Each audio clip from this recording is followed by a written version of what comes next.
Okay. Mr. Mullen, it's 6:03, so, and the board is present, so if you want to start the meeting, you can start it at any time. Did we have additional public comments? Oh, yeah, Kathy, I have it all written down here. Hang on. We have 1, 2, 3, 4. Any other additionals? So I have 4 plus 1. I have a total of 5 people wanting to address the boards. So I'm going to call this board meeting to order at 6:04. I'm going to do a roll call vote just to make sure all of our board members are present. Palmer Mullen is here. Victoria Cornell. Virginia Lawson. Here. Jose Tapia. Here. Alma Rios. Here.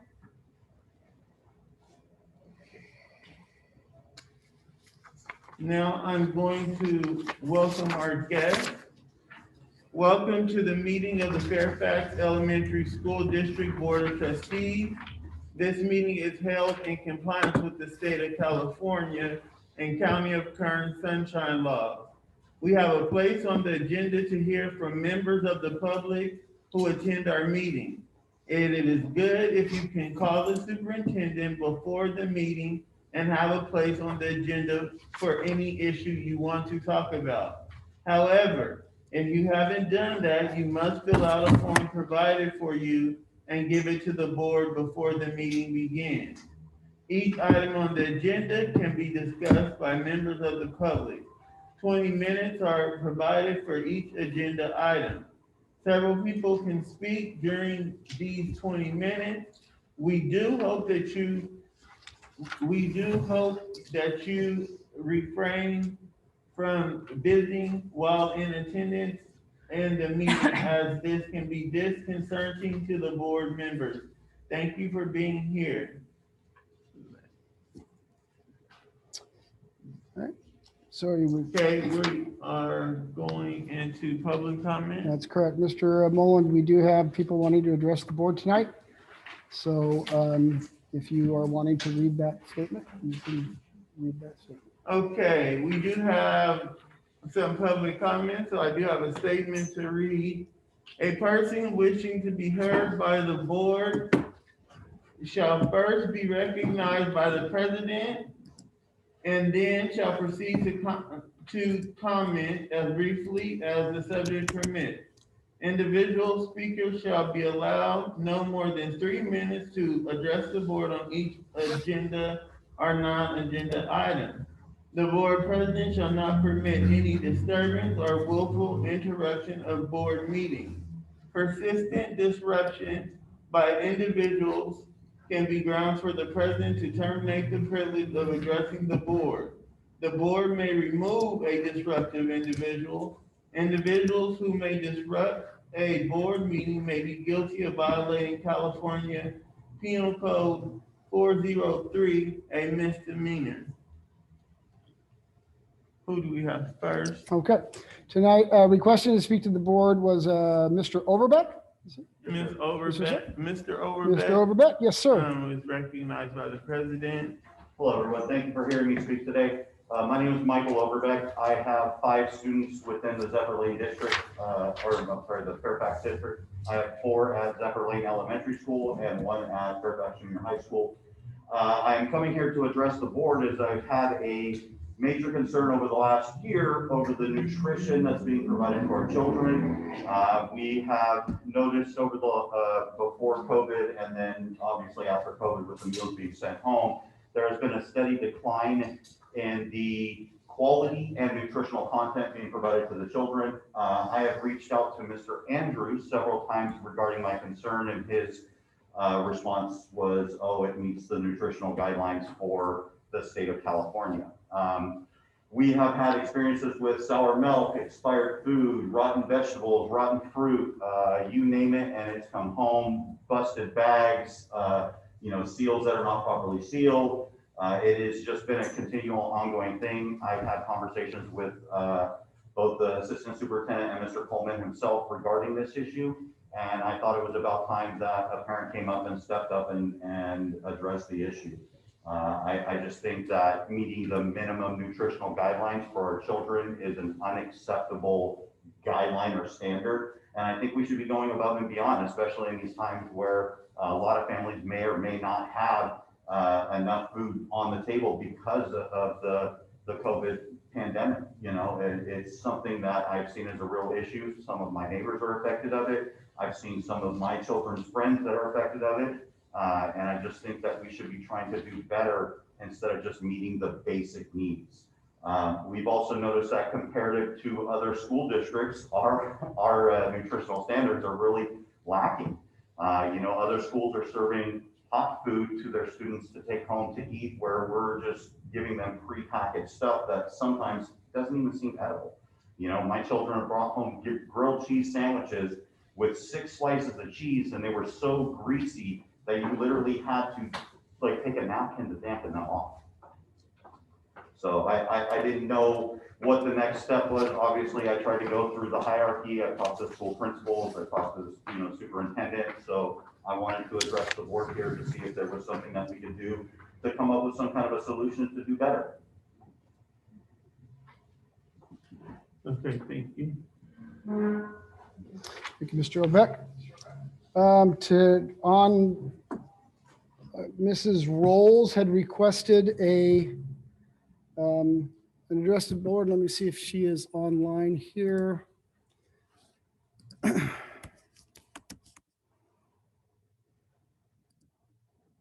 Okay, Patsy, are you there? I am here, Mr. Coleman. Okay, Patsy Rawls is recognized by the president to speak before the attendees. All right, so Patsy, you're good to go here. Let me turn up the speaker here. Are you good? We can hear you. Go ahead. Thank you, Mr. Coleman and Mr. Mullen. I want you all to know about your situation in your district regarding your superintendent and your board members. This is not a problem with your superintendent. It is with your own problems that you have in yourselves. I want you all to know it is not you personally the community is unhappy with. It is your actions that have caused the situation to develop. You didn't follow board policy when you chose not to agree with the investigative reports. Mr. Mullen has not denied his actions. It is a slap in the face to your staff. Unfortunately, you listened to him and you did not listen to your board policies. If it is so difficult for you to do this, how are you going to feel when you have an expulsion hearing against a neighbor's child? You're not going to be able to do it because you're not going to be able to follow your board policies. To end the situation, all you need to do is agree with the investigative report and censure Mr. Mullen. Mr. Mullen, if you would have agreed to the terms of the disciplinary action, which is fair, and during this year, learn your role as a trustee, this would not be happening. Hiring the legal firm to challenge the censure was uncalled for. Now, to the financial action taken to hide the cost of the taxpayer money is appalling. The Kern County Superintendent of Schools has used a precedent to hide these fees. I think it is only fair then fees be reported. This is the students' money, not yours. And maybe it can go more to the cafeteria if you stop this business of trying to hurt each other. I thank you for your time. Thank you. All right, let me see here. Okay, next here, sorry, hang on there. Pam Padilla.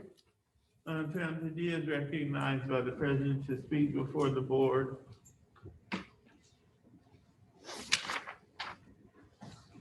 This time I'll use the microphone. As you guys know, I came before you last month to represent people within the community, the ones that want me to represent them. Not only are the community, the adult community members of this community concerned about your guys' actions, but the children of the Fairfax district are not ignorant at all. A lot of them are aware of the turmoil happening here in our own district. There are two behavior models that the students follow here at Fairfax. The first is SOAR, and the second is the 3 R's.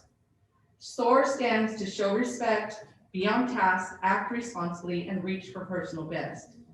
How are we supposed to enforce these principles to our kids when the people who are making big decisions for them are not modeling their behaviors we teach? The 3 R's stand for respect yourself, respect others, and respect your school. There are members of the board who are making decisions that are not respectful to our school staff and students. There are funds being redirected away from our students and their benefit. If we keep allowing these selfish decisions, how will we lead our students by example? How can we preach Fairfax pride when there is malice and selfish people leading our district? The Fairfax pride board expectations that are right outside, or the student expectations that are right outside, can apply to the board as well. S means to show respect, not harass coworkers and not exclude the community. O means to be on task, not redirecting student funds for personal use and not making the student second priority. A means act responsibly, not follow selfish impulses and not pass the blame. And R means reach for a personal best, not stand aside to save your reputation and not make excuses, which you guys have all done. Several times I have come to this board with astounding messages from our community. As a representative, we have taken action to bring awareness to the community, expressing that we would like for you, Mr. Mullen, Mr. Tapia, and Mrs. Rios to resign for the betterment of our district and our children. Recently, we had signs placed in several neighborhoods that displayed the price for the community. It has been brought to my attention that the Fairfax School District is being blamed for the placement of these road signs. Those signs were paid for with donations from people who want this change to happen. The fact that someone took it upon themselves to remove these signs proves to the community that they had truth to the words printed on them. Regardless of the actions to silence the voices of the community, our efforts will not cease.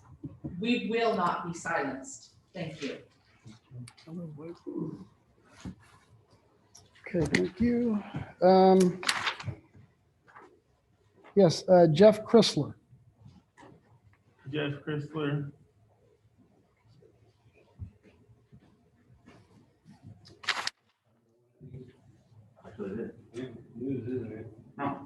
My name is Jeff Chrysler. My family and I have lived in the Fairfax School District for 20 years. Jeff, I'm sorry. Jeff Chrysler, you're recognized by the president to speak before the attendees. I'll continue. My name is Jeff Chrysler. My family and I have lived in the Fairfax School District for 20 years. All 3 of my children have gone through the district. Over the years, we have seen 2 new schools built, but today we've seen one of the oldest districts in the state be torn apart by a wicked, self-centered small group of horrible humans, and it's just awful. That these board members, Mullen, Tapia, Rios, are going to destroy what they are supposed to secure and represent, not for themselves, but for the students and the faculty, is sad and at most a travesty. I do not understand how they can look themselves in the mirror, much less go out in public. Part of the problem is a lack of knowledge of these current events that have taken place in recent weeks. That is an issue that is being corrected as we meet here tonight. And this man's hearing it for the first time. To be paying tax dollars that go to a corrupt and out of control school board is something that many residents of the district will not accept. It is obvious that Mullen, Tapia, and Rios have no interest in the best interest of the district, but instead only themselves. Trips for training in and out of state, paying to have your employment record sealed, using legal counsel from a firm hired outside of the one that the district has already on retainer. The question is, what are you hiding? The evidence from the independent investigator's report should be grounds for your removal. I'm going to do something that some people aren't going to agree with. Mr. Mullen, doing a little homework, divorced in 2009 with visitation with the exchange occurring at VPD. In 2011, that visitation was revoked with the restraining order filed. You can dissent, but you cannot attack. So If you feel like you need to attack, I'm gonna have to. I'm not ask you. attacking, I'm stating the You record. can dissent, that is fine, you may dissent, but you may not attack a personal board member. Then I'll continue. The level of intelligence and good moral standards one that should have, which Mr. Mullen, Rios, and Tapios are displaying that they do not possess, is very much needed by those here tonight. For the three to continue to go down this path of mismanagement of public funds is laughable, and there's no rational, level-headed person who thinks that these actions are acceptable. To know that you're receiving 100% health care paid for by the district is disgusting. If that number is $20,000 a year times 3, that's $60,000 a year that I know could be used by the district in much better ways. So I'll go ahead and skip that page. My words have been somewhat tame. My opinion, and it's my opinion, is my own. It's mine that Mr. Mullen is untrustworthy, deplorable. Your conduct and actions speak volumes. For Rios and Tapia, why do you continue to sink into the cesspool? Public service is just that, serving those who elected you and to serve with dignity, respect, and honesty. Let me repeat, that dignity, respect, and honesty. Save the district, the students, the staff, the taxpayer, the time, money, and heartburn, and walk away tonight, right now. Why continue to put the stress on yourself and your family? Each day that you remain, you will have to hide deeper and deeper in the webs of lies and deception you have created for yourself. You will be best judged by the best thing you ever did. And you can do that tonight, right here, right now, by resigning. Mullen, Tappy, and Rios, you are wolves hiding in sheep's clothing, taking advantage of the sheep. Some may not understand that comment, but know that I am a sheepdog.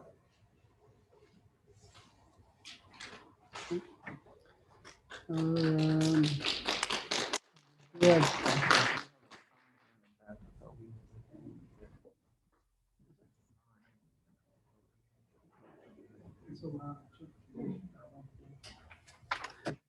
Okay, we have Kathy Adams.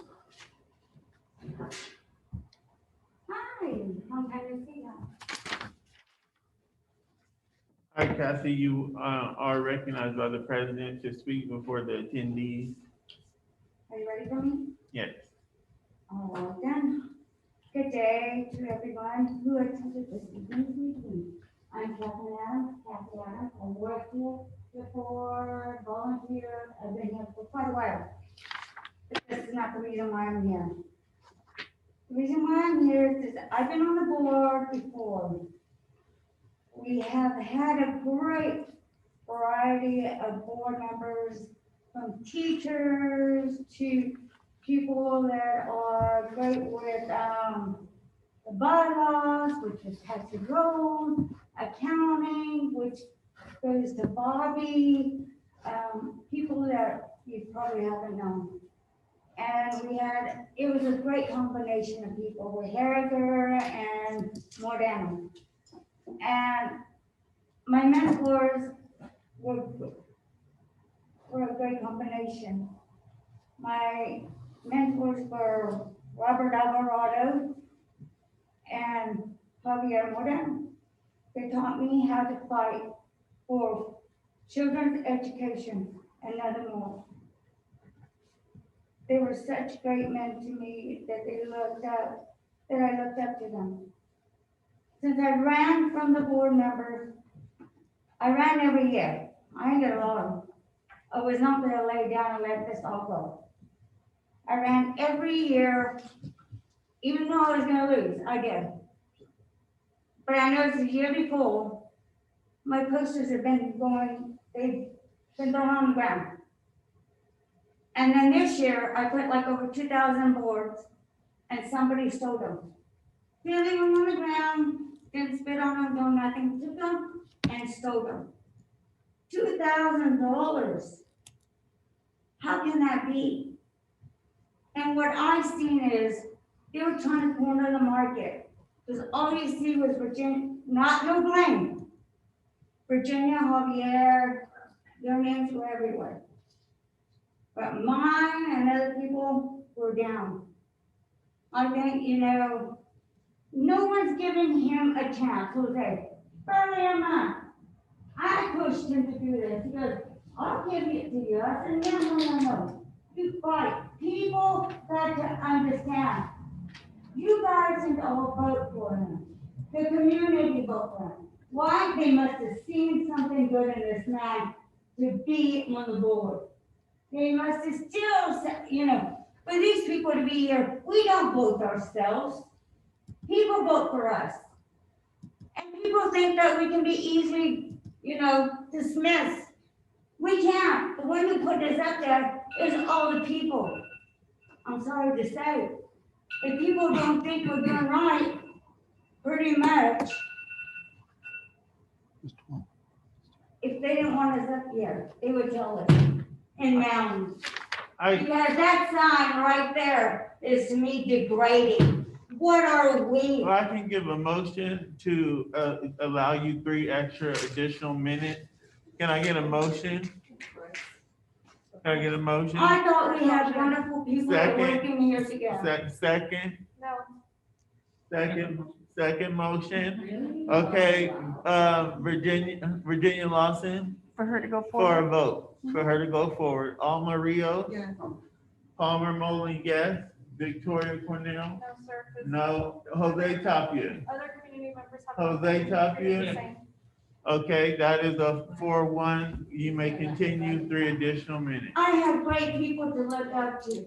Those signs are degrading. What kind of neighborhood are we? We're supposed to be teaching our kids.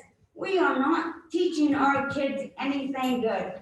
Putting posters, doing all this negative stuff. We're supposed to be our kids, teaching them something, and we are not teaching them anything good by doing this stuff. You can laugh at it all you want, but It there has to is start with the board. no, what it has to start with is a good dang superintendent. And not You can say all that, Yeah. but everything you guys are saying, it leads up to, it's him. How can you? Oh, yeah, talk yeah. bad about him? They are his man. Double standard. Double standard. No, that's- I mean, I'm an outside third party, but this doesn't seem like it's a No, very. you're not. You live in the district, and you have kids. I live in in the school. district 40 years. Mr. Mueller, we're addressing the board on each other, I gotta shut it down. And it just. If we're gonna continue, I'm gonna have to adjourn. All I'm just She trying to just- say, she I've has been the here, right to I lived dissent. here for 40 years. I'm giving back to my community. I've been working at Shirley Lane for over 12 years. Now I'm in there Monte. If your kids need help or anything, we give out, scholarships. It's the Well, 3 I'll minutes. help you get your kid a scholarship. 3 I'm minutes. glad books, but that's not it. The 3 thing is, minutes, the main person who is, time's up. okay, they are his boss. He's your boss. Oh, yeah, wait. All right, then we have Maritza Pineda. Marissa Pineda. Marissa Pineda, you're recognized by the board Thank you. president. I agree with her in the fact that she was saying about the posters, that hers were put down and all that. So I did notice that the ones that the other community's been putting out for the resignation of Mr. Moeller, Mr. Tapia, and Ms. Rios have been coming down too. It's money that was wasted, it is wasted, because we're trying to put a message out there. And I'm including myself, because as hard as this is, I've worked with Mr. Moeller, I've worked with Ms. Rios, and they portray themselves to be a certain person, and now they're showing a different person.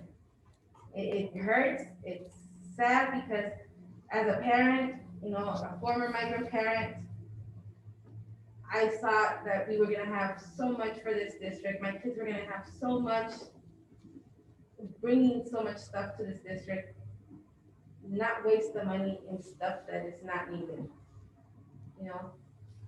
There's other kids out there that don't have that help at home, the migrant students. Mr. Tapia, Ms. Rios, they're migrant parents. They know what I'm talking about. There's kids out there that don't have that extra help at home. The school's trying to provide that for them, not only through the migrant program, through their other programs as well. And to see that they're using these funds, they're misusing the funds that can go to these kids. We're in a pandemic, we're almost going out of it because the kids are back in school. There's some kids that are still waiting to come back to school. And you don't know how these kids are gonna be mentally. You don't know what kind of help they're gonna need when they go back. You don't know what psychological or what kind of stuff they've gone through at home.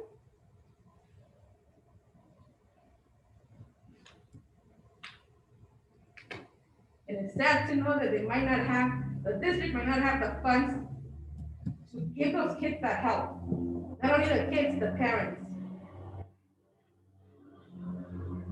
I'm here for my kids and all those kids in the district. Because I've worked with them, I've worked with the teachers, with our principal in Virginia, with Mr. Coleman. I've worked with everybody in the parent center. And I know that this district has so much to offer our kids in our community. And I believe that in order for this to happen, we do need to have Mr. Tapia, Mr. Nolan, and Ms. Rios resign and have somebody else put there in position that will help our students. They have the best interest of our students, not theirs. And I hope that, I really wanted us to have a town hall meeting so that we could address this in that town hall meeting. Unfortunately, Mr. Mullen didn't want us to have that meeting, and that's why I'm here. I had to get a babysitter to take care of my kids, so I don't have to bring them here. I try to show my kids of what's going on, and they come home and they say, Mom, did you hear this? Did you hear that? Did you see this side? Have you seen that side? Have you heard about this? And it's sad to tell your kids. 3 minutes is up. Would you like some extra time to finish your statement? That's okay. Thank you. Thank you, Rachel. And that is all of the public comment for tonight, Mr. Mullen. Thank you for all your public comments. We will now move into some. May I ask one question before we proceed? Has anybody requested a third-party financial audit of the board spending? Go ahead. We did last. Every year, the district's books, including the functions related to the board, are audited by an independent auditor. And that was done this last year? Yes, every year. And where can those records be found? The district audit, I believe, is on the website. Mr. Medina, on the website? Correct. Yeah. Yeah. Okay. If you want help with that, you kind of come sign deciphering it. You can get it. Give me a call. We'll take care of it. Appreciate it. We did not need to close the file. You did forget to do that, yes, sir. So do we- Yeah, we can do that right now. Absolutely, we Okay, we're should. gonna go, We made a boo-boo. we made a mistake. We're gonna go ahead and salute the flag. So you guys wanna all stand?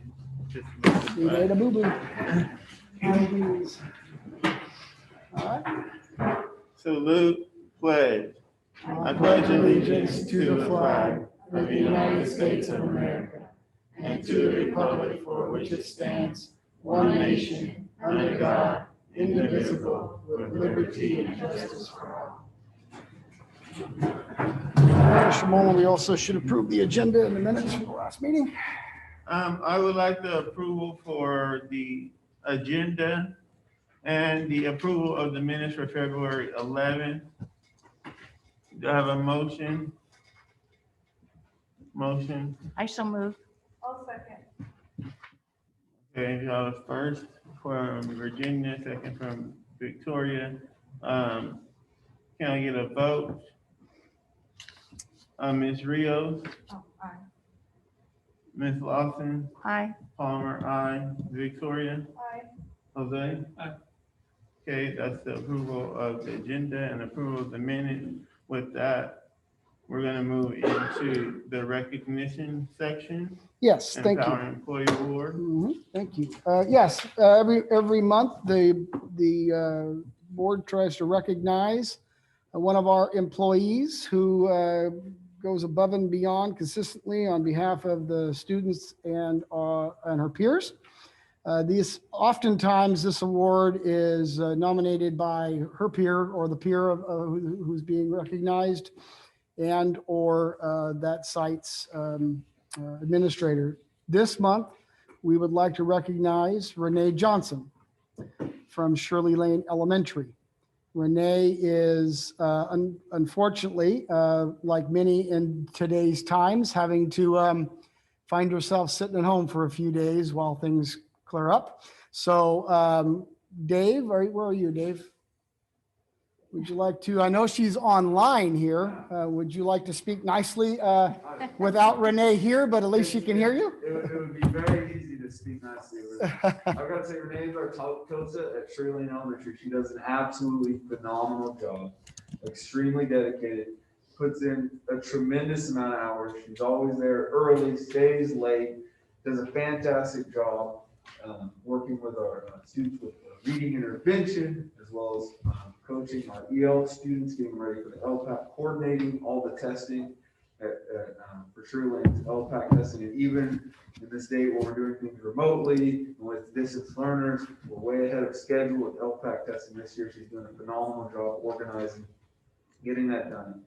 She serves in many capacities, helping out with our booster club, with our carnival, all kinds of different events. She's also our athletic director for Shirley Lane Elementary, has been coached numerous sports in the past. When a coach can't be at a day, she steps right in. She can coach any sport.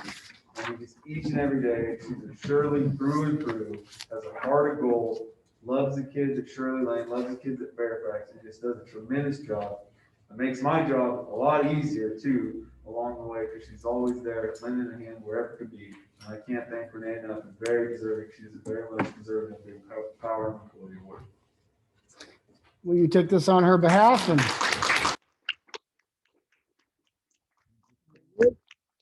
thank you, Mr. Mack, for accepting that. We appreciate it. We will move into the report section, which is E1, the superintendent's report. Yes, a few items tonight is just for the board's information. Our current enrollment in the district, 2,713 total students, which is up 3 from the prior week. The district is providing to our district staff our COVID vaccinations.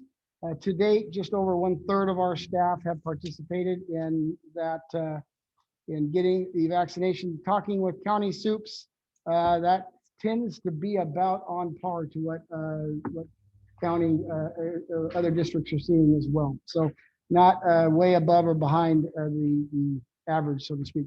Surveillance testing is being provided to our employees and students. Each campus has an opportunity for testing once per week. So depending on the campus, we test Monday through Thursday, correct? And nothing on Fridays. The district, just for information, is beginning to installation of ionization units in each of our district's HVAC systems. More protocols in relation to trying to reduce any type of potential spread of virus on our campuses. Another project that the board might be interested in learning that is starting to take place here is that we are readying our classrooms for complete switch outs of all of our smart boards with 75-inch integrated LED panels. More to the board on that information as Mr. McKenna and Mr. Martinez are heading that project up. And when we get those numbers squared away and can present that more, we'll obviously have that for the board. And then finally, not finally, but before I get to a parent survey, at each of your seats, you would have saw a manila envelope before you. It's related to superintendent evaluation. Please do review that. And I look forward to April on that issue. And then finally, just wanted to present to the board a parent survey that was sent out related to COVID. And Ms. Brown, do you have it? Is it on our agenda, right? So let me bring that up. Be able to find that on our agenda.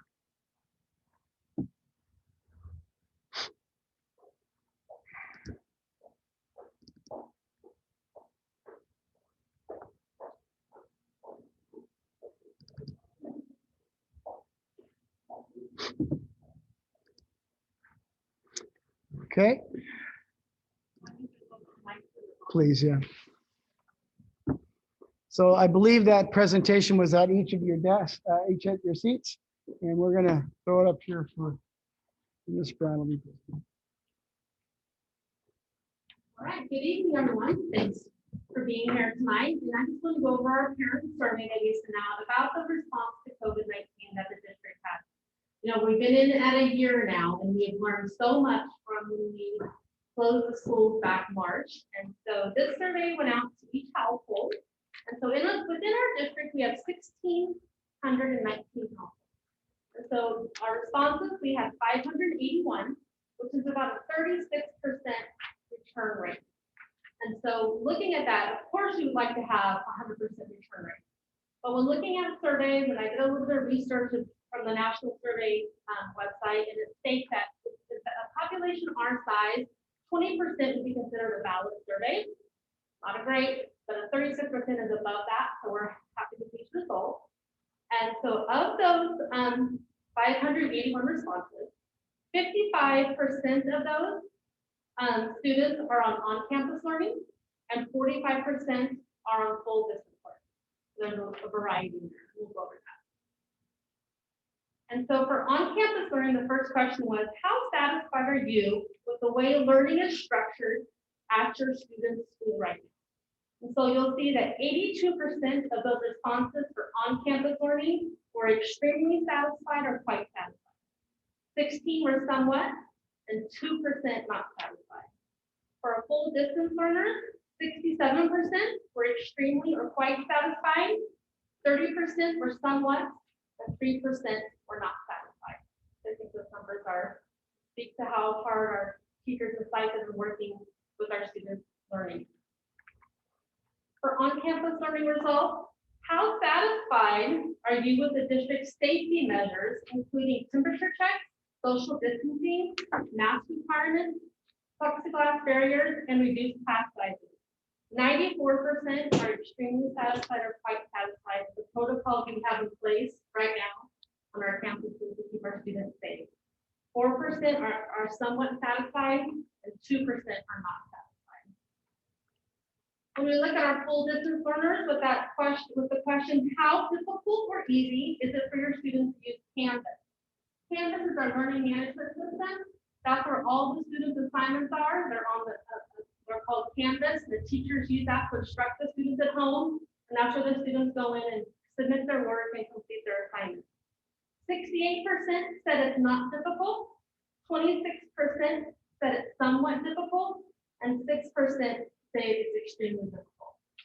And this is such an improvement, because when we first started Canvas back in March, we all found it very difficult, and we all had to learn together. Parents, teachers, students, we all learned together. And it is simply amazing to see how far we have come since March. When we look at our lessons that we submitted and we worked with our students on in March compared to now, it's amazing how good we've gotten at distance learning. I'm very impressed with our staff on this effort.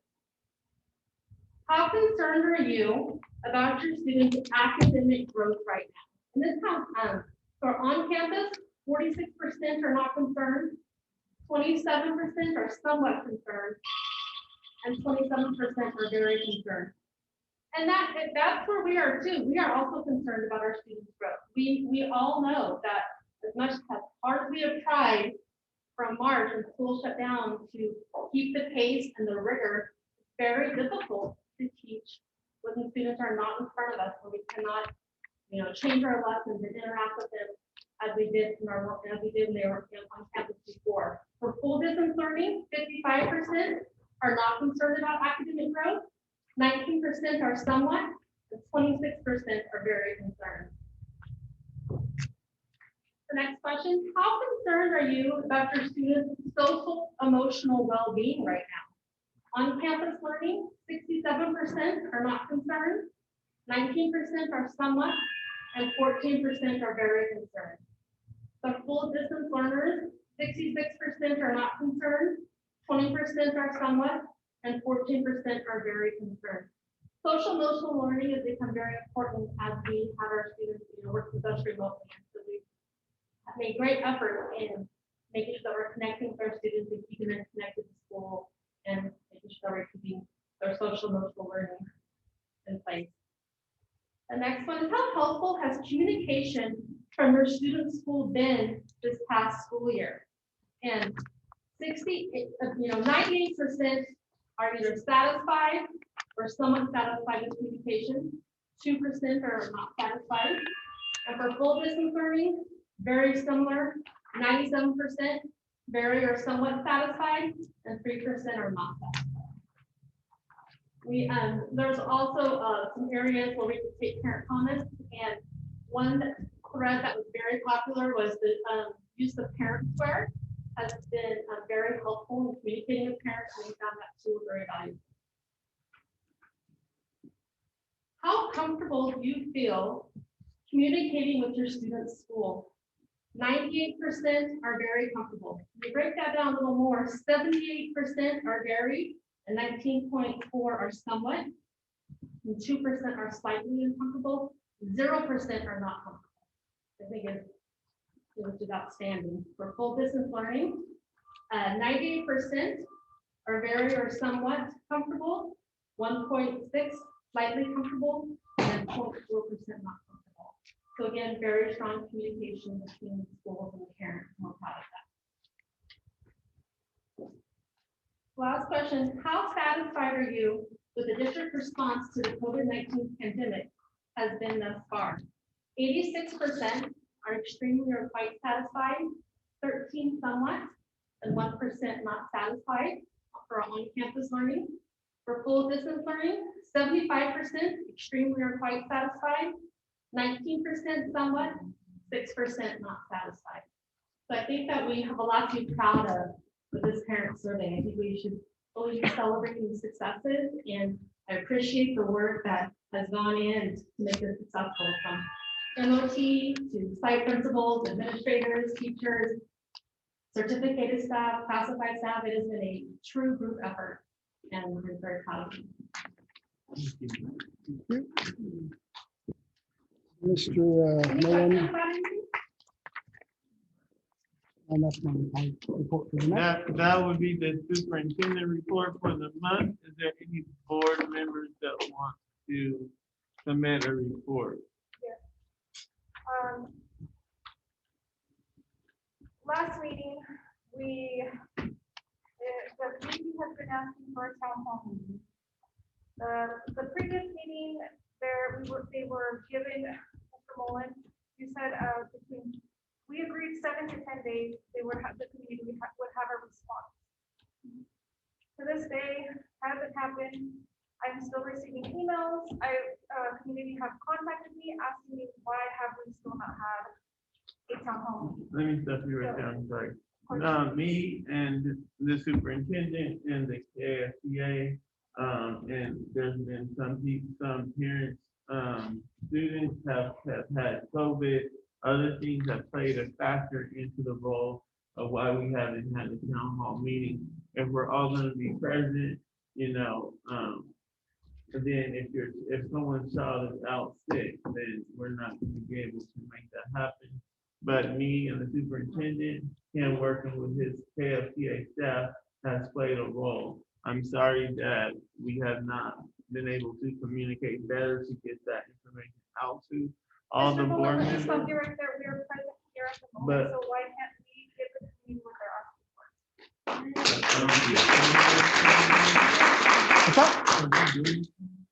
I know I'm out of order with KMK. I'm sorry, can you repeat that? KFTA didn't have anything to do with any of that. Okay. That's not a true statement. Mr. Coleman, finding is speech volume. Is it standard for them to have outside board meetings like this at an open board meeting? I'm just curious because this is an open forum and a board meeting, it should be private conversation topic. We will schedule that meeting.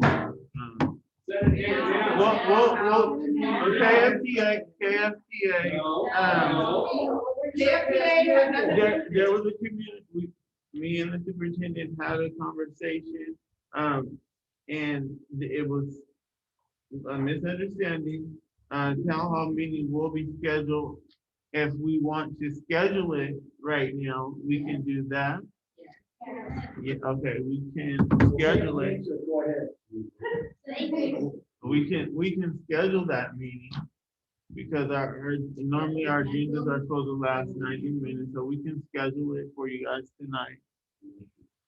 It's up to the board. Go ahead and, when you want to do it.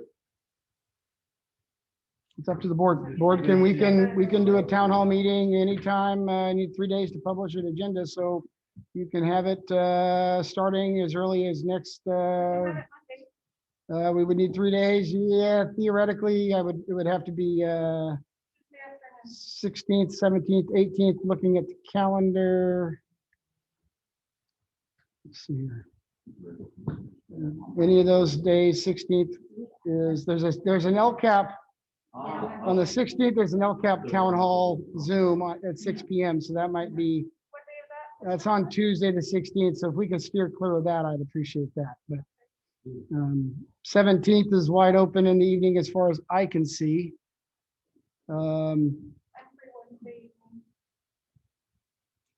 Yeah, and then Thursday, again, we have another evening, and there's an Avid evening thing and an LCAP evening thing. So 17th right now for next week. And then the week after, if the board wants to consider that, it's up to, up to you. What will be the next Monday? What's that? What will be the Monday? Not, Well, if we publish an agenda tomorrow, it would be hard to get, I'm assuming you're gonna want to, I'm assuming you're gonna want to publicize the event so people will know it's gonna happen. So you want to give us a couple of days to send that out, but we could post it Monday too. You could legally, you could have it, you could do it Monday evening legally.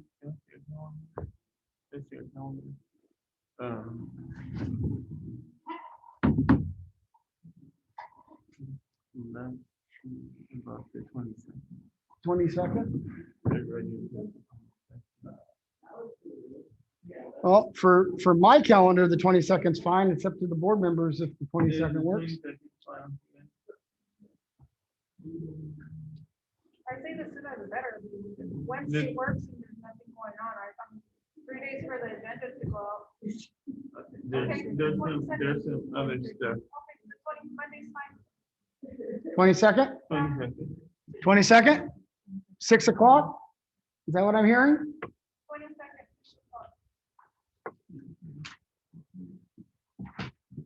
Okay.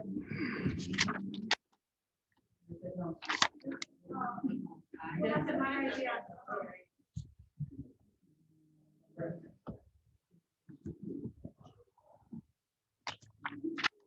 All right.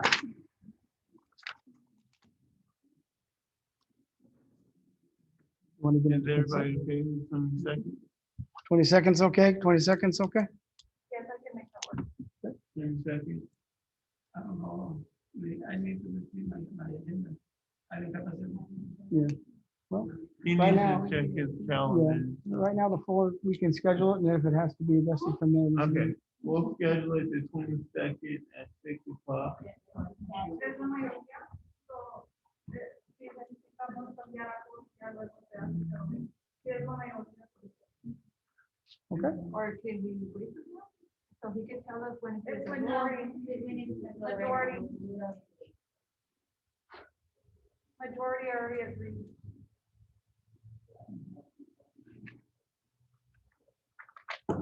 You okay? Yeah. Okay.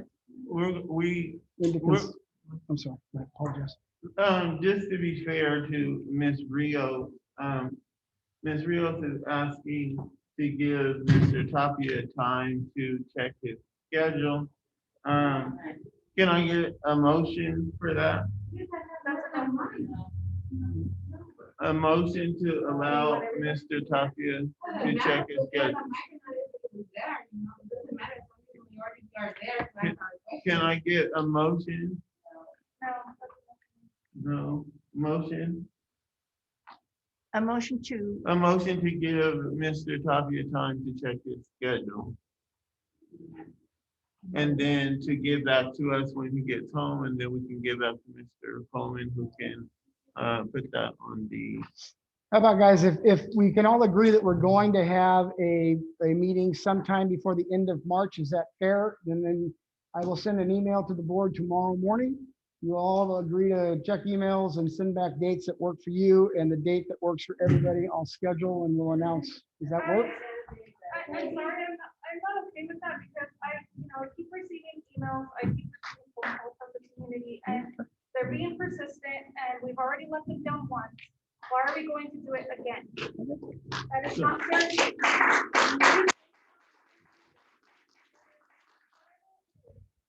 make the time. We can set the schedule now. Okay, Go and vote. now, can I get a motion? A motion, Motion for, a motion for, a motion for to accept the for the time? 22nd. Okay, I'll make that motion. A second, This is a motion. Motion for the meeting on the 22nd at 6 p.m. Second. okay, Almario, now you take a vote, Almario. Victoria, Virginia Lawson, Aye. Palmer Mullen, aye. Victoria Cornell, Jose Tapia. No. No, that's a 4-1, that the motion passes. We're gonna schedule for the 22nd at 6 o'clock. I'll create an agenda and get it out and we'll get it messaged. Mr. Coleman, where would it be here? Okay, we're into consent now, sir. So now we're in the consent section. If you guys don't have anything, any problems with the consent section, if we could approve that as a whole, F1 warrants and payroll, if I could get a motion for that one. You just need the consent. You can go items 1 through 13 and that's what consent, 1 through 13. Does anyone have anything 1 through 13 in the consent section that they need to have questions about? Motion. Okay, well, can I get a motion to approve the consent section? I'll make that a second. Roll call vote, Almario. Aye. Virginia Lawson. Palmer Mullen, aye. Victoria Cornell, Jose. Aye. Okay, 5-0 passes, the consent section is passed. Into business? That moves us into business and finance. Yes, Mr. Mullen, before the board tonight, the contract or agreement for the district to enter into the current purchasing cooperative. Remember that the district left Penco and is exiting Penco. We've agreed to move in to the current purchasing cooperative. Obviously, it's more local. We are entering into this cooperative that currently holds Greenfield, Wasco, Union High, Rio Bravo, Greeley, and would be us and the superintendent of schools. And so we ask the board to approve this agreement effective July 1, 2021. Can I get a vote for that motion? First motion there, can I get another motion? I'll second.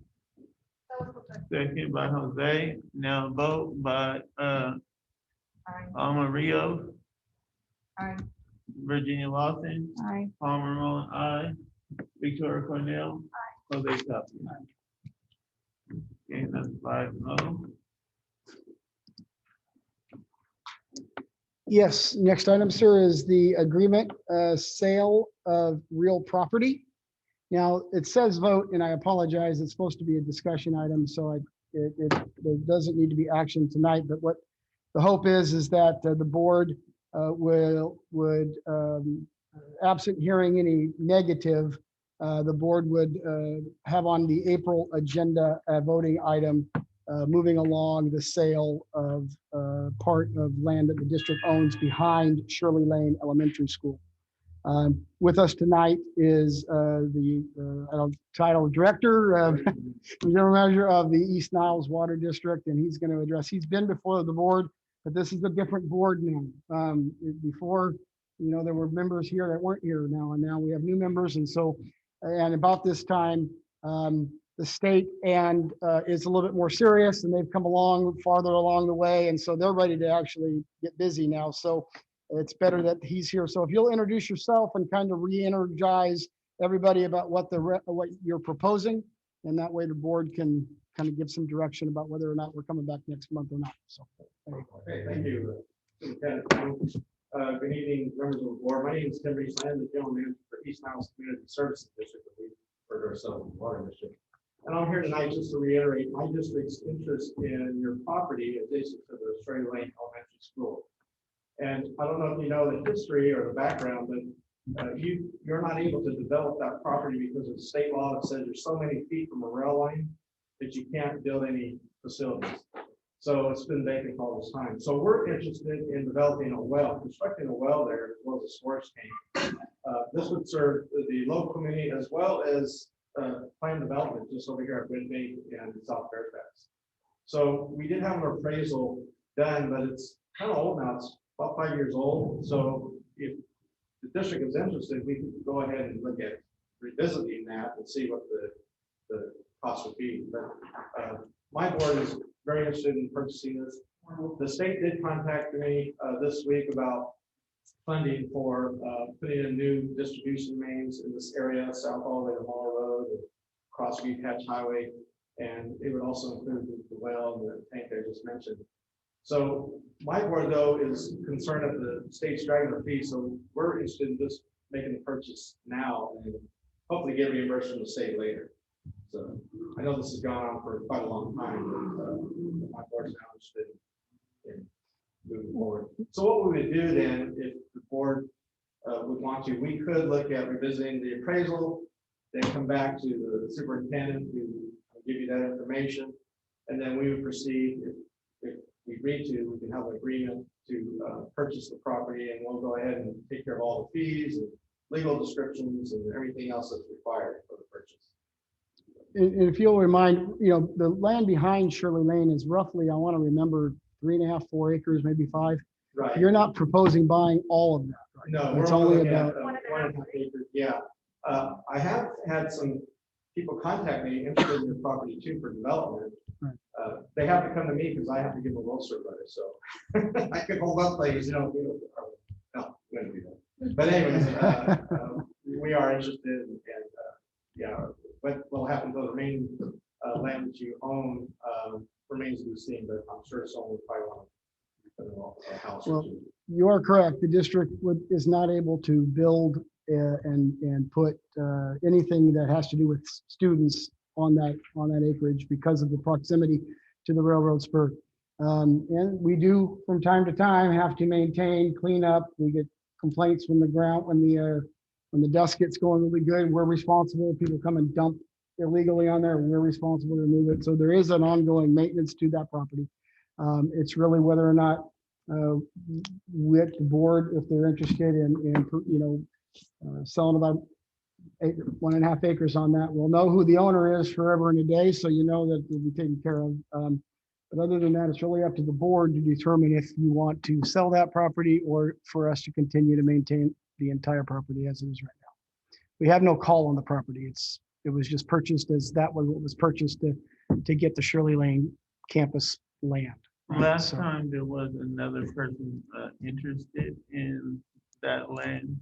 Can we make sure that they no longer have an interest in any part of buying that? The district hasn't been approached from anyone interested in proposing purchase of that land since Tim originally came to the board all those years back. Prior to that, there was one person back in the days and everybody was developing everything in the world. That was back in 08, I think it was, or maybe 06 when everybody was, but it hasn't been since. So just to let you know, that's not. I think what you're confusing is when the saddle shop was being, somebody wanted to try to have us donate the land to move the building and let that happen, and that never happened.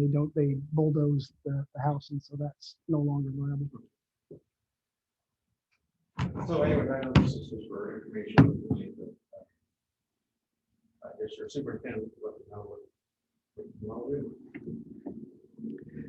So it's really up to the board. I just, it's a discussion, so I guess, am I bringing back an item for the board to vote on? Is anybody giving me the heck no, I'm not interested in even talking about it again? Or are we interested enough to bring it back as a vote so that we can move the project forward?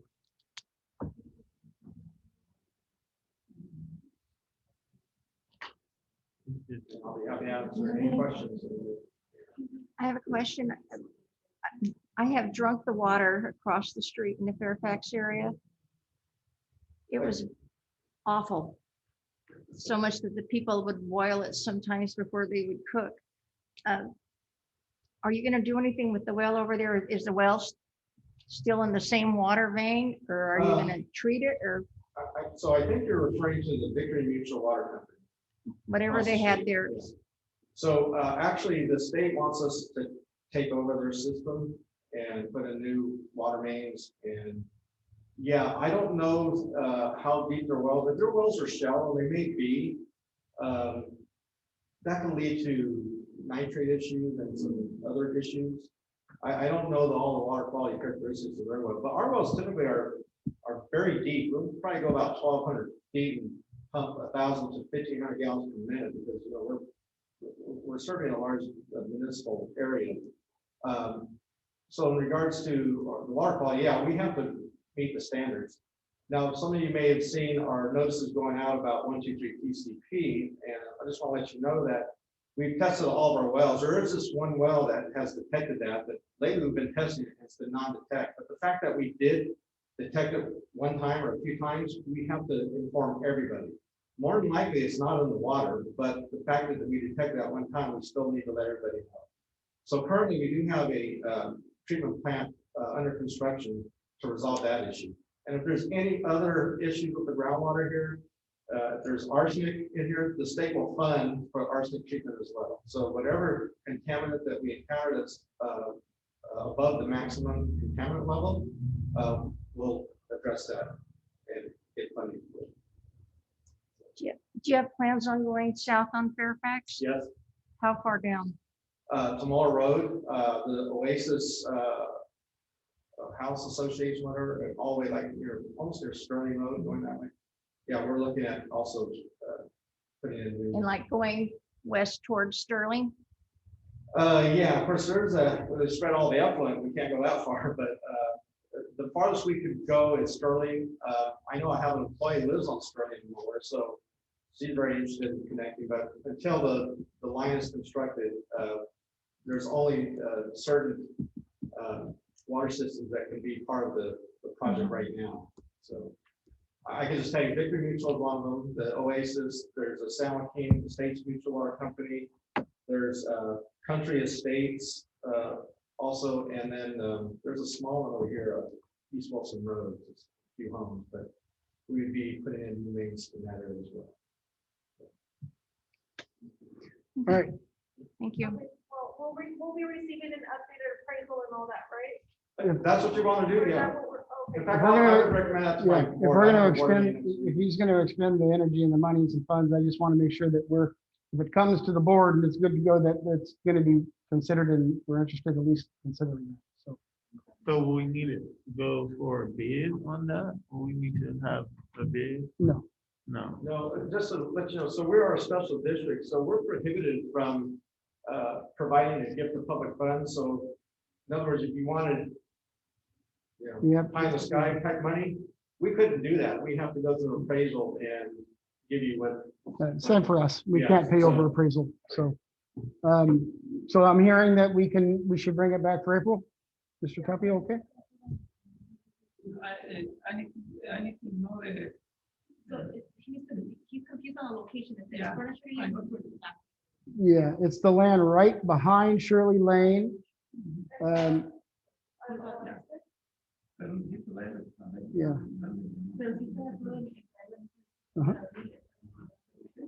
Yeah, okay. Okay, so it looks like we'll be back in April, and then you and I, before that time, we need to do some business. Okay? Very good, sir. Thank you. Okay, are we okay with the interim, sir? So, yeah, Jonathan? So, we're now gonna move into the second interim budget. Mr. Holman, the, spring. Hang on here.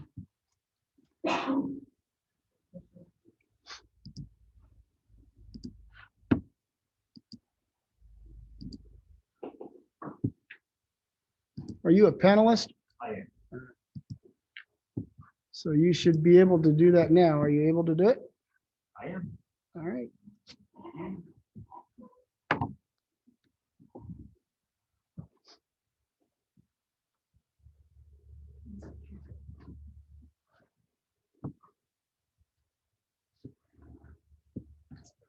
All right, I'll try and keep it short and quick.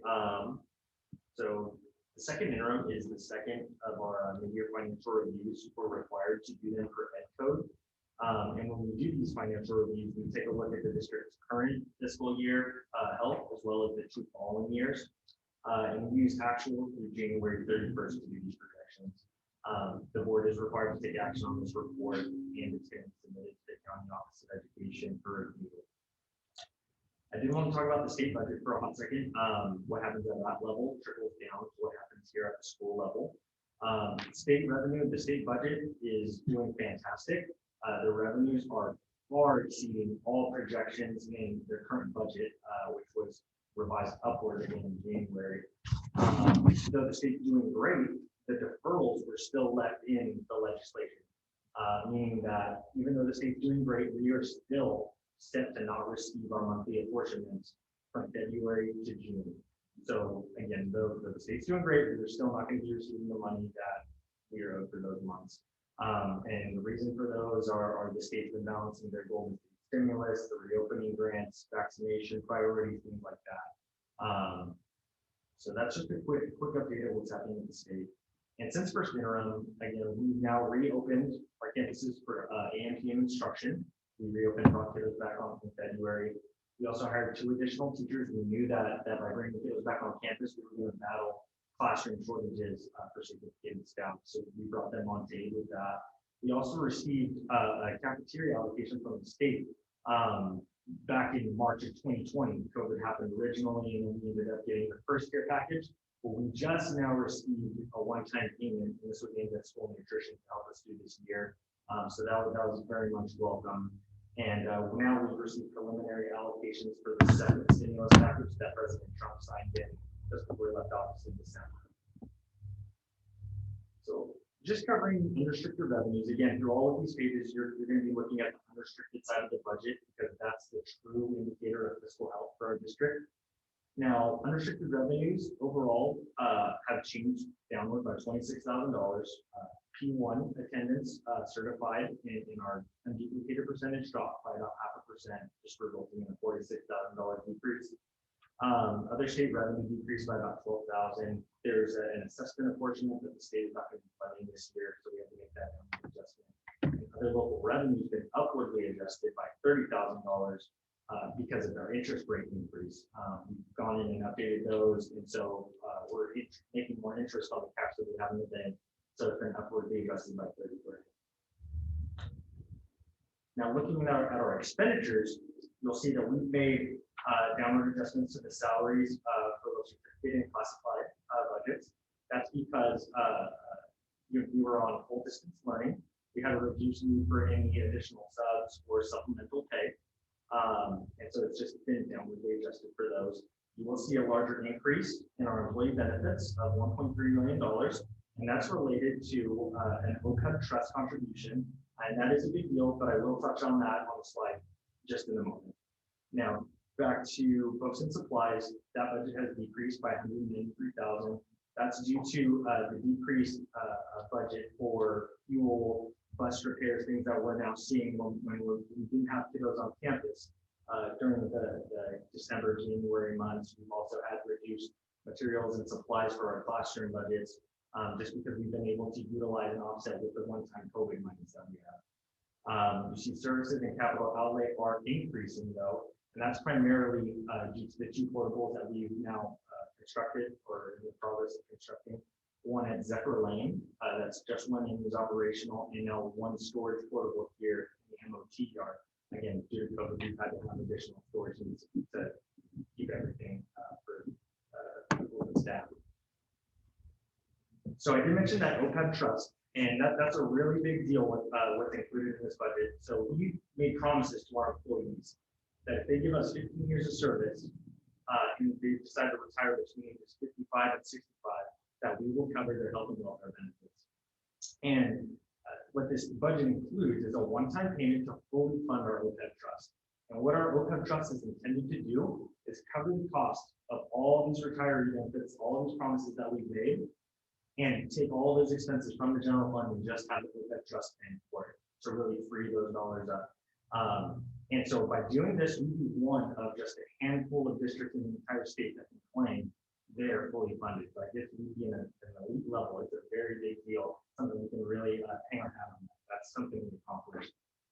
It really affirms our passion and strong fiscal policies because we're using one-time money to create real ongoing savings for years. Every year, we'd be saving about $400,000 by fully funding OPEB this year. This one-time payment would pay for itself in just 4 years, and in over 10 years, we're looking at having a $2.5 million savings. That's real savings, budgetary savings that we have to be able to deliver to the district. So this is a really, really big deal. And at the end of the day, it assures our employees that we're going to be able to fulfill our promises. We could have some crazy money spending tyrant come in and run the district into the ground, but our employees would know they're taking care of the promises that we made. We're still going to do. Just so we're clear, that's not me, right? No, Okay. it's not Mr. Just want to make sure that's not me. Here we have. All right. So this is just a chart showing the yellow bar is showing the cost, the one-time cost, and you'll see the increasing green bar over 4 years. We eclipse that one-time cost, and over the 10 years, we would ultimately have $2.5 million in budget savings. So back to our budget. There's been two adjustments to our transfers out and contributions. This transfer out is 100% to our nutrition fund. First interim, we said that and projected that the cafeteria fund would need about $654,000 to continue operating their normal operations just because of the decrease in participation that we've seen. Well, now I mentioned we got the nice welcome gift from allocation from the state. That was about $175,000. So that's really helped to offset that $654,000. In addition, we've now opened up on to AMPM starting in February, so our participation rates have increased and helped to offset that. But we're still anticipating that the cafeteria fund is going to need 382. So it's an improvement of 270 grand, but it's still showing that the cafeteria fund is going to need support. Contributions, those are contributions from the general fund to our restricted programs, and those have also decreased, just like the unrestricted side, our salaries and benefits, things like that for our supplemental and substitute. As we're on full distance learning, we can extend those funds and budgets can just reduce. Same thing for the classroom supplies and things like that. So that adjustment's been made to contributions. So looking at the ending fund balance, I do want to touch that this is budget. This is not cash. This is just our budget, but we're projecting an increase in ending fund balance of $800,000. This would bring our unrestricted reserve percentage to 15.88. But again, this is not cash. This is budget, because I mentioned earlier, the state's going to be withholding cash to the tune of about $7.5 million this year. We're going to have to manage. You know, we've got a good budget, but we need to manage the cash. So that's just one thing I wanted to just hit on. So when you look at our multi-years, these include factors. You look at the changes in revenue, changes in expenditures, all of the factors that we've had, taking in the reduction plan items, again, all the items that were rescinded, everything's all been included in these multi-year projections. So our revenues is what this year shows. We're showing about a 2.5% increase to revenues over the next year, and about 1.7% from that second year to the third year. So revenues trending upward. Now, when we look at our expenditures, I just want to draw your eyes to the bottom. You'll see that we're increasing by about 0.5% this next year. but increasing 9.36% that second year. And the reason for that is that the 2021-22 years, when all of that COVID one-time funding that we've been provided, that's when it ends. So all those expenditures that we've been able to utilize and leverage there, those come back to our unrestricted budget. And that's why we're seeing the 9% increase there. So in terms of ending fund balance, you'll see we've got both the large increase in the current year, large increase in the second year, but then in the third year, when all the expenditures come back, you see we've actually got a decrease in ending fund balance there. There is one large textbook adoption, $500,000 that's happening in that year, which is pushing it negative. Otherwise, we're essentially looking at a balanced budget years 3, 4, and 5. So again, bringing us to cash flow, now that we've had our budget revised and we provide the cash management strategies that we're going to employ this year, I'm now anticipating that our ending cash balance in June is going to be $268,000. Again, we'll need to delay some of our planned expenditure things, falling under deferred maintenance, bus purchases, that OPEB payment that I mentioned. It is all budgeted in the current year, but the cash will not be moving until next year. Again, I mentioned the deferrals have already started in February. We've already been missing out on a large chunk of our normal money, and that's going to continue. So, repayment for that is going to start happening in July, last year, November. So, again, we utilize interfund borrowing. Identified about $750,000 in other funds that we'd be able to borrow if we really needed. At this time, we may not need to utilize the trends, but it's something we still need to keep on the table just in case. We don't know what the future holds, but it's always great to have that safeguard. And again, if you don't need to use it, you don't charge any. There's no fees for not using it. Looking ahead, just going to continue to monitor cash closely. That's going to be a big deal. The governor is going to be releasing his revised budget in May, so we'll see what that holds. And again, I'm currently starting to work on the district's next year budget, the 21-22, and that's going to be brought to the board in June for review and approval. So at this time, I'd recommend the second interim be approved with a positive certification that we can meet our obligations in the current and 2 subsequent years. And that wraps up my presentation. I will answer any questions you have. Can I get a motion to approve the second? Real quick, if it's okay, I just want to echo the fact that Jonathan, fully funding OPEB is a big thing. You said it, and I'm going to say it. I started, when I first came here, I was the assistant to the business, and I started trying to fund OPEB. And we made some progress toward it. Being able to complete that, as you said, I think we're one of 2 districts in the county, and very elite in the state and that's a big thing because it affects our credit rating significantly. And so, and you're right, it does bring back cash over the long term to the operating fund. So I just want to say congratulations and thank you for making that a priority in the work you do. So thank you. Okay, can I get first and a second? Second. Is that Tapia? Yeah. I'll second. Alma Rios, Aye. Virginia Lawson, Aye. Palmer Nolan, aye. Victoria Cornell, Jose Tapia. That's a 5-0. The second interim passed. Now we will move into educational services, where we have a single plan for student achievement.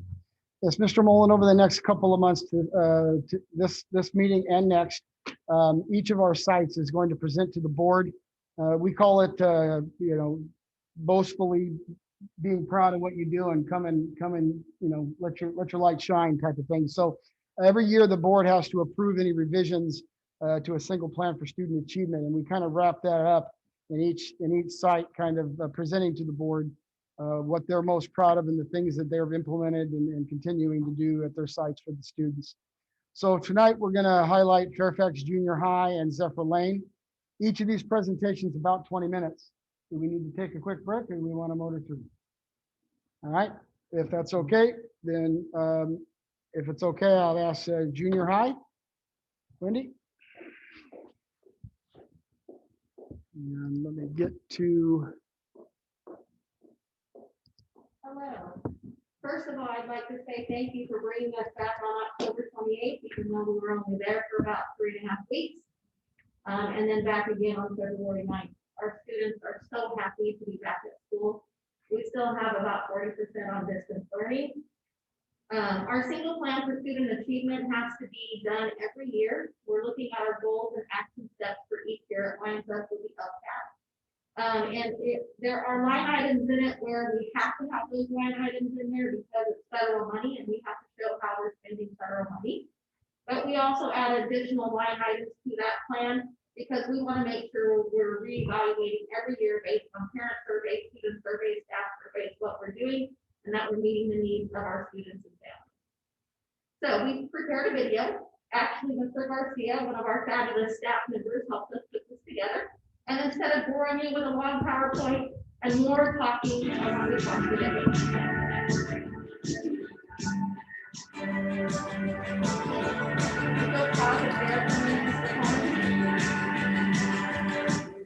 So really quick, the single plan for student achievement has 5 goals, and under those goals, there are multiple action steps, which you can read in the document. It's a very long document. The goals are to fully implement the Common Core standards in reading and language arts and make sure our students are college and career ready, as well as to fully implement the Common Core standards in math to make sure our students are college and career ready. The third goal is English learners and to make sure that English learners are continuing to progress each year in their levels. The fourth goal is to make sure that we are engaging parents. And we're looking at that percentage rate every year to continue to increase parent engagement. Tonight, you'll see a video on a virtual parent training that we had, which is beautiful and amazing. You're going to see the English version, but part of it was also done in Spanish. And then goal 5 is to increase the level of school student connectedness to the school, which is really, really important. In order for students to learn, they need to be connected to the school. They need to be valued and they need to feel like they're a part of the school. So please enjoy this video. Oh, you're kidding me.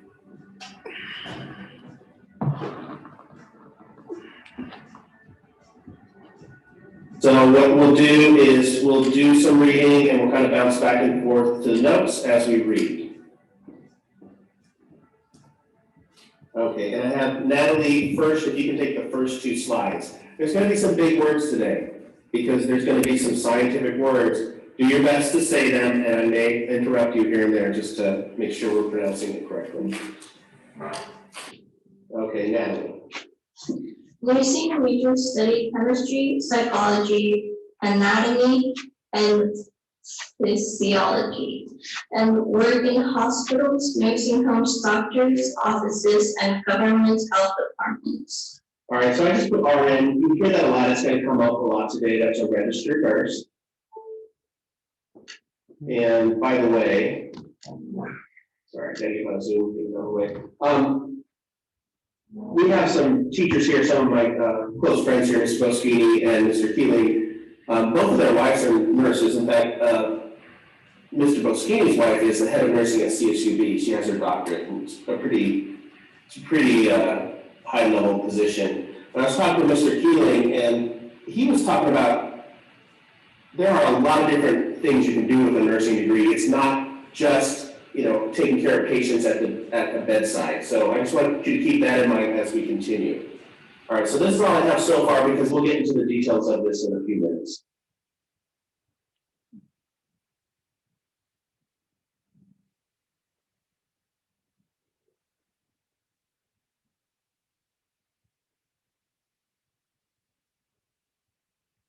Can you guys see this okay? That's your LPAC score. And if you notice you have, remember you needed a 4 overall. The top LPAC score is your overall score. And then they break the 4 subtests into pairs. So you get a score for your listening and speaking, which is the next set of scores you see. And you get a score for reading and writing. Okay? Remember that overall score is an average of your listening, speaking, reading, and writing. There are again, the reading strategy. What I want you to promise me, especially on this outcome, and actually on any time you have a reading test, and they're asking you to read a text, which means a paragraph or an essay or some sort of a short story, I want you to do this first. I want you to look at number 2 and I want you to read the question first. Read the question first before you even begin to start reading the text. Okay? Read the question first before you start reading the paragraph or the short story, because what that's going to do, my sweetheart, is it's going to guide your reading. It's going to let you know what the important part of the paragraph are. Okay? So always, always, always, always, always read the question first. And then you're going to highlight and underline those important words in the question that you're going to be looking for, right, as you're reading.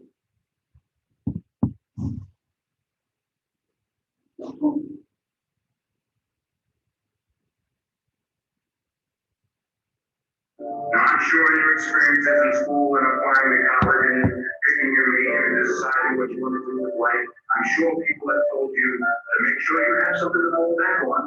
Make sure you have something to fall back on. But I never understood that concept. Having something to fall back. If I'm going to fall, I don't want to fall back on anything. I want to fall forward. I figure at least this way I'll see what I'm going to hit. Do you guys agree with that? You guys think you have the talent and something that you can succeed? Yeah. Yeah, absolutely. We all do. Okay. You might not know, yet what your dreams are or what you want to study, in college or what you want to do professionally. But you all have the talent to succeed. Even right now, if you're, of course you're struggling with this time in distance learning with partial learning on campus, you all have the ability to succeed in your classes. You just gotta put some time and effort into it.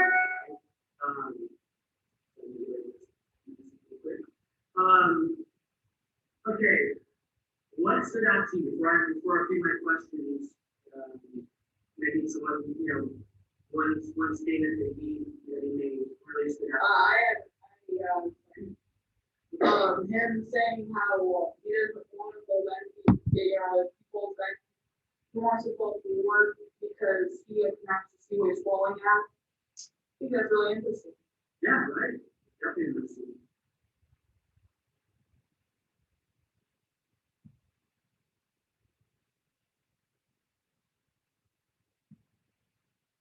All right, so before we talk about the actual article, we're going to go over the 2 words that are the focus words for this article. So the word invade. I'm not going to tell you what the word invade means. I'm going to give you some examples of the word invade being used, and then I will ask someone to tell me what they think the word invade means. So here's my example. When a boxer is in the ring and they have their opponent, they are trying to evade punches from the other fighter. Okay, so that boxer is trying to evade punches from the other boxer. Here's another example.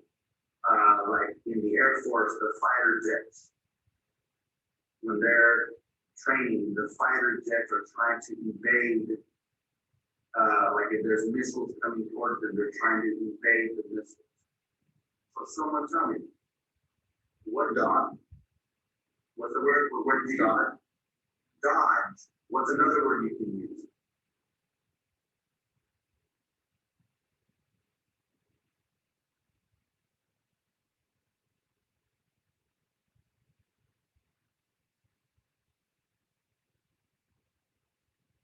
$85 for 10 hours. Now, 10 hours of work. What are the 2 quantities working here? 80%. Okay, I mean, what 80 what? 85. 85 what? Okay. So we're comparing dollars to what?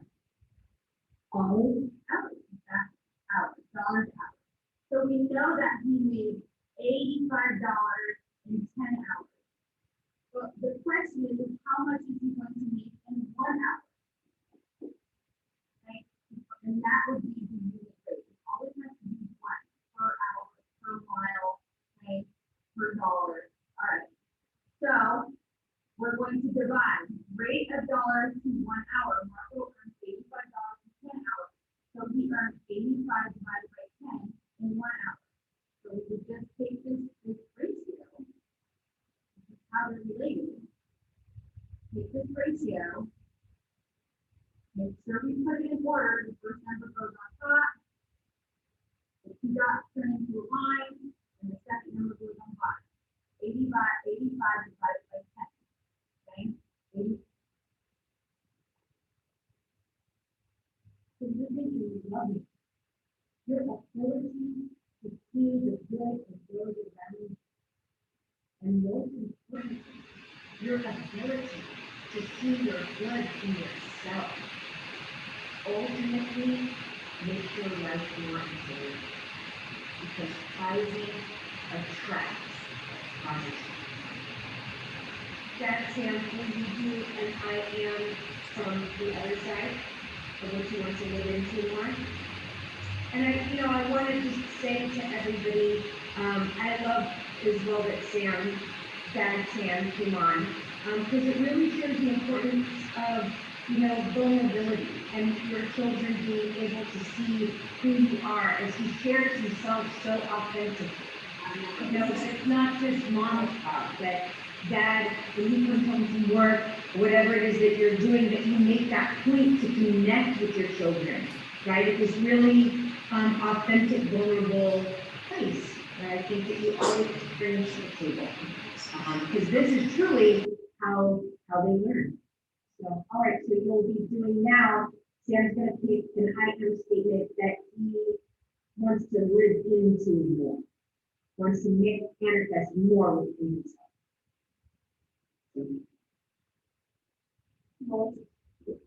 I'm a good person.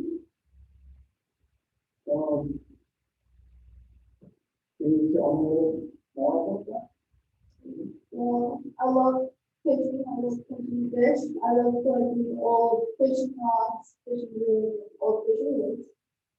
And I love fishing in many different places. Because I just like the adventures. And it's really beautiful because you can always find beautiful fish that have beautiful colors. And they're always so pretty. So yeah, that's what I love about fishing.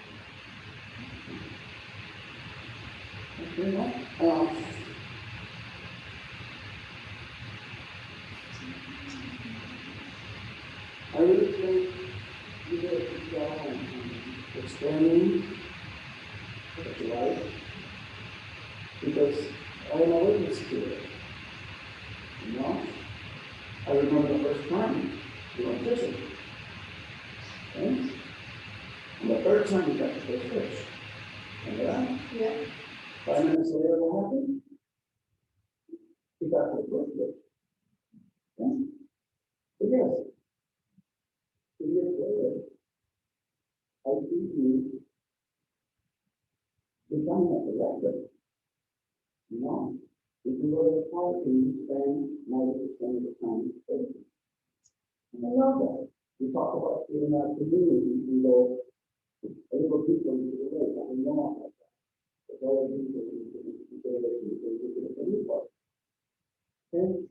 You want to describe to you, who knows, what competition, who knows what. I like that. I like that. But the simple fact is that really, every kid, fishing is not even way. So I rather do. If you're fishing, if you do that as a sport, because it is a sport, then being picked up in the room, playing games, or hanging out with the wrong people. We all know by now that the wrong people are going to use you to do. So I got to see you person. Remember not too long ago, you got the big picture of me? Yeah. Now we're using the same ruler. And then you say, you know what, that, those guys that are there, they can't be, they use this ruler without me. They don't get it. What happens when you toss the equipment in water? You got the biggest fish out the way. That's what excited me. You don't get excited. The fish put up a bite. And you want. That's why they're like the most community because you get that foot off the fish very gently. And you put the fish back in the water. And I know.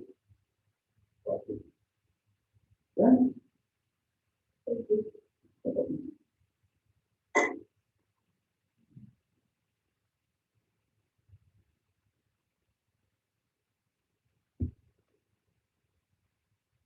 One program that we use is called Renaissance. Through Renaissance, students log into their account and they are then able to access Accelerated Reader. Accelerated Reader is really important because the student reads a book and then they're able to take a comprehension test and earn points. A lot of teachers give prizes for points. Some teachers require so many points for grades through Accelerated Reader. And it's a good way for us to keep track of students reading. When you get into it, you just search your title, take quiz, and it's usually anywhere from 10 to 20 questions depending on the level of the book. Another part of Renaissance that we use is Star Math and Star Reading. Students take a Star Reading test to assess their reading level and their math level. At the junior high, we Star test usually every quarter to progress their growth in math and Star Reading. Sora is our online library for students to use. They just click on the Sora app on their iPad, go to Explore, and they can explore all the many different titles we have available, which is a little over 1,000 or so. They can just go by genre, the new ebook edition, we have audiobooks, what's popular, great reads, and what they do is you find a book, you're going to click on it, and you click borrow, and it downloads right into their iPad. They can read it anytime they want. They have the book for 2 weeks. It's really easy for them to use. They just click and their iPad for the pages to turn, and then they're able to read it. When students are done reading the book, they can just click back to the very first page to find the X that says close at the top left-hand corner.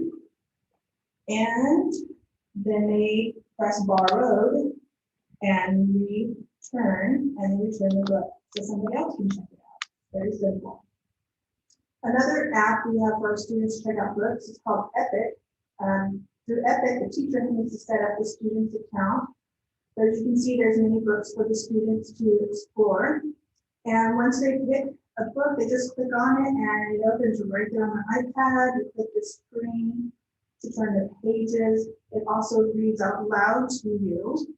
And you can even keep it in your own little personal library as well. It's a very easy app to use. The only downfall is they have to use it during school hours.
To purchase prizes from the PBIS Award Store, go to Clever. You're going to select store, and then you're going to select Falcon Store. There you can see all the prizes that you can purchase with your points. Some of the items that you can purchase with your PBIS reward points include free assignment pass, a mystery PBIS item, or you can enter a raffle to win a lunch gift card.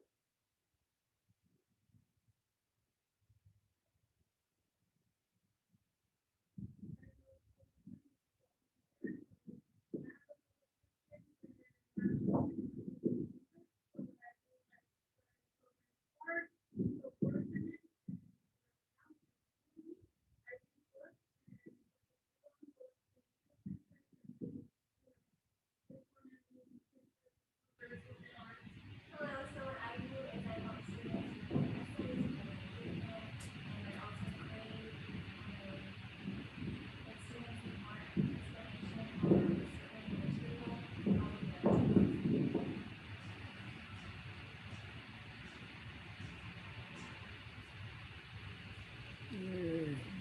All right. Okay, so that's it. Does anyone have questions on our single plan for student achievement? The parent engagement, the parent training that we had is amazing. We had it last year on campus, and the family that participated, Samuel Rivera and his two twins, Samantha and Samuel, were here last year. So I asked them to model the pricing for our other parents that joined. And further on into the training, other families actually got on with their children and participated in the pricing. Children prizing the parents, parents prizing the children, and spouses prizing each other. And it's really an amazing training. So I hope that we can continue to bring up those types of trainings into our district. Thank you. Yeah, thank you. And by the way, just so you're aware, junior high seems to have caught on to how to do all that right. They've now 2 months in a row taken home the attendance trophy. So whatever you're doing there, good job. All right. So up next is Zephyr Lane.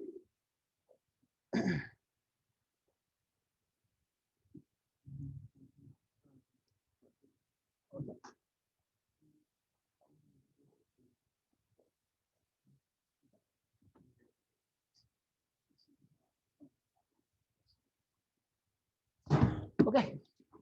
Good evening. I'd like to thank the board and Mrs. Brown, Mr. Coleman, for allowing us to, well, me on behalf of Zephyr Lane, showcase some of the wonderful and awesome things we're doing over at Zephyr Lane. So, home of the mighty hurricanes. So here we go.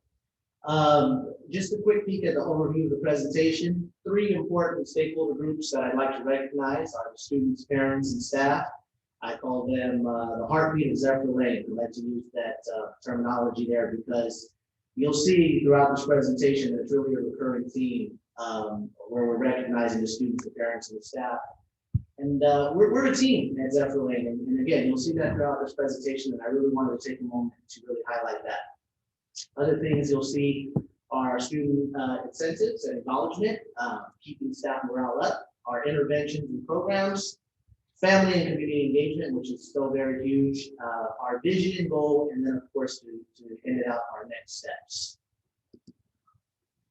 Student incentives and acknowledgement every Friday. And this started late last year when we first went into full distance learning. We post a virtual rally where we recognize our students for their hard work and efforts. This rally is pre-recorded and it's posted to Parents Store every Friday morning. Students are recognized for things such as their attendance, building reading skills, strong participation, and overall effort. And then Friday afternoon, what we like to call the prize patrol goes out and delivers the prizes to the winners' front doors. You can see here we have a few pictures of some of our winners. This is really caught fire in a good way. You know, Friday mornings when I post to Parents Square, at times I get busy. And when it's not up at a certain time, I'm getting text messages, I'm getting emails. Teachers and students alike love to see this. The prize patrol, I don't always get to go because I'm busy in the office, but my prize patrol members let me know that when they pull up, students are looking out the window and they're certainly excited for us to come and deliver those prizes. And I just think it's imperative. It's extremely important to, even at a distance, for some of our students still with the distance learning, to continue to recognize them. And so now we give awards for AM, PM, as well as our full distance learners. So just something that's really, like I said, caught fire in a good way. We're really proud of it. Students, parents, staff alike really care for us. All right, next I'm going to discuss staff morale. I put a quote there: morale is the greatest single factor in successful wars. And I like that quote, and I especially like that word wars, because since we've been in this pandemic, that's what we've been in. We've been in a war, we've been in a battle with the COVID-19 pandemic. And so whenever you're in a war, you're gonna have battles, and there's gonna be ups and downs, there's gonna be highs and lows. And so, you know, your soldiers, in this case, my educators, so to speak, we have to go to battle, right? And we wanna win that war, which is really winning that educational battle. And so, you know, in order to do that, you gotta keep your staff happy. And so staff morale is huge for us. I put here, we appreciate our staff at Zephyr Lane and really take every opportunity to acknowledge their hard work, dedication, and efforts. We do that by, as you can see, having Jersey days where teachers can participate along with the students, dress up days. More recently, thanks to our Zephyr Lane Booster Club, we had the Rolling Beacon Cart come out. And so teachers were able to enjoy some snacks. They were able to indulge in some drinks, some coffees, and the like. And so it was a really good time. And again, you got to keep your staff happy. You want to keep that positive energy and that good vibes flowing. And so, you know, I love my staff. Zephyr Lane, we're a family, and so they deserve this and so much more. Talking about interventions and programs, we have our STEM program, which our STEM teacher, Mrs. Wells, has done a well of a job in making an A and B schedule and getting our AM and PM their time, as well as our full distance learners. Zoom, which we're obviously all acquainted with now. Canvas, as Mrs. Brown alluded to earlier, we're all really better with Canvas. What I like about Canvas is it continues to be a learning platform even with our on-campus students. Reflex Math, we're really practicing that accuracy and fluency with math skills. Nearpod, accelerated reader, our students love. They're able to read books and then take those tests and be recognized for their accomplishments. And then two big ones for me are iReady and Lexia, and I'll take a deep dive into those a little bit later in the presentation. Something we're extremely proud of is our reading lab. And so I'll quickly go through that. The reading lab is a very inviting place where our students come for reading support. After assessing our students, we find specific skills that students are struggling with, and then we target those strategies that build their phonics knowledge as well as their confidence as a reader. This year, we've been working with students through Zoom and in person, AM and PM groups. Our reading specialist, Mrs. Brown, worked really hard at that. And so we're proud of our reading lab, and we just continue to look forward to supporting our students by helping them grow as readers and developing a lifelong love for literacy. I embedded a short video here. This is pre-COVID. I think it's dead. Okay. We'll move it on. I'll send it to the board. Okay, perfect. And it's just pre-COVID, Channel 23 News came out and did a good deal on our reading. It really painted a picture of, you know, how important we take reading on our school site. Next is family and community engagement. I have a lengthy quote here, but I want to read it. No matter how skilled professionals are, nor how loving families are, each cannot achieve alone, but the parties working hand in hand can accomplish together. And so again, going back to that team-driven philosophy we have, we really love our families and community, and so critical that even during a pandemic that we continue to work with them, provide for our students and children, and provide them with the best opportunity to succeed. Here at the bottom, I'd like to go over the next couple of slides. I'd like to highlight some of the things we're doing. In December, we had a hot chocolate and candy cane drive-through. We really missed our students, and really we're looking for a creative and fun way to share the holiday season with them. So we decided to host some hot chocolate and candy cane drive-through. And we had roughly 450 parents come and take part in the fun. And it really was a good time and kind of put us on a nice trajectory going into the holiday break. Continuing with the family and community engagement, in the month of October, we opened up what we called our Zephyr Lane Pumpkin Patch. Families were provided with materials to create their own pumpkin and then hang it on the fence. And in the picture on the right, you can kind of see it through there. Parents came in, they were able to get the materials and then come. And then, of course, we followed that fun event up with a real life pumpkin that read to our kindergartners. So That was a good I time. take that personally. In the month, Keep going. I wanted my pumpkin, man. Yeah. in the month of December, we did something similar. We launched our Zephyr Lane Tree Farm. Again, families were provided with materials to create ornaments and hang them on the trees, which was our fence. Our families got very creative for this event, and they really enjoyed it very much. So again, just that family and community engagement, trying to be as creative as we can in keeping that, even though during this specific time we were in full distance learning. So with anything, you have to have a vision and a goal, if you want to succeed at least. And so, the vision is that families and educators continuing to work together in the best interest of the student. And that means so much, always keeping the student's interest at the forefront, no matter what. And then, of course, we want to have an end goal. And for us, our goal is continuous, to continue to give the student every opportunity to be successful by supporting them socially, emotionally, and academically. And I love this quote here. It says that no school can work well for children if parents and teachers, and really that's all staff, do not act in partnership on behalf of the child's best interest. Again, so you see a theme there, child's best interest of the student. It always has to come back to that. And so to close out, I'd be remiss if I didn't mention that there has to be some next steps here. I mean, we recognize and understand that due to the pandemic and how it has affected the educational process, there's going to be a considerable amount of learning loss for our students, and it's just complete transparency. But the consequential and more important question is, what are we going to do in the immediate future to combat and fight this issue? Well, from day one, we've been calling families from the office, whether it's absences, academics, or COVID-related issues, really drilling down to figure out what those issues are. Home visits are done daily, whether again, it's absences, academics, delivery of curriculum. Way early in the year, there were a lot of iPad issues. So we were out there, being tech guys, so to speak. The district, this is more of a district level, but again, we're proud that we provided internet hotspots for all our families without internet. And then more recently, we hired more teachers to offset our impacted full distance learning classes. And that was done when we came back onto campus. And kind of made the numbers go up a little bit. And then, sorry, just one more back. Not me, you ghost. And then, moving forward, as I mentioned, continuing to target and group students based on their reading needs. Our STEM teachers providing math tutoring to hone in on those math skills. Our expanded learning programs providing academic tutoring. That looks a little bit different around the district. But at our site, our ACES does a really good job of helping out with that. I talked earlier about Lexia and iReady. I absolutely love these programs, and we're really going to capitalize on them going forward. What I love about these programs is it's differentiated instruction, and it's going to meet each student's individual needs. For these programs to start, they take what's called a diagnostic test, and it places them, and it really drills down on what they're missing. And so when we're able to give our students that, they're able to access it at school and at home. I feel like it's wonderful because it can really start to close those achievement gaps. Sometimes when you're a teacher and you have 25, 30 students, it's hard to get to every student. Well, these programs do that in a certain manner. And so we're going to take a deep dive into those. Again, more recently, the hiring additional aides to assist with our LPAC testing, which has been a great, smooth testing process, probably about 75% done with that. And then, of course, lastly, state testing is coming up. And so we're going to provide our teachers tools and provide some practice training and tests for our students.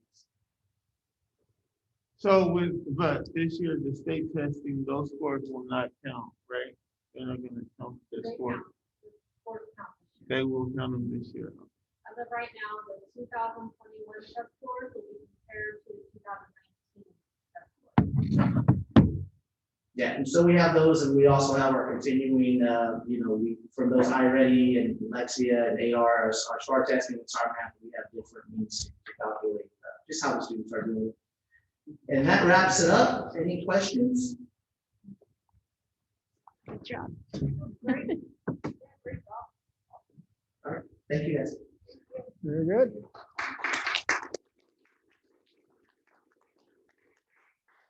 Okay, with that in our educational services, we will move the H2 expanded learning grants and summer program.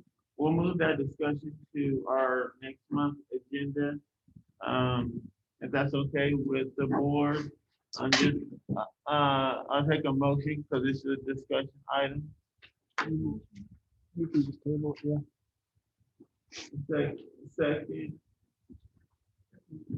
Okay. Can I get a vote? Alma Rio, Virginia Lawson, Paul Malone, aye. Victoria Cornell, Jose, Lee Stopia, that's a 5-0. We'll bring that discussion item back next month.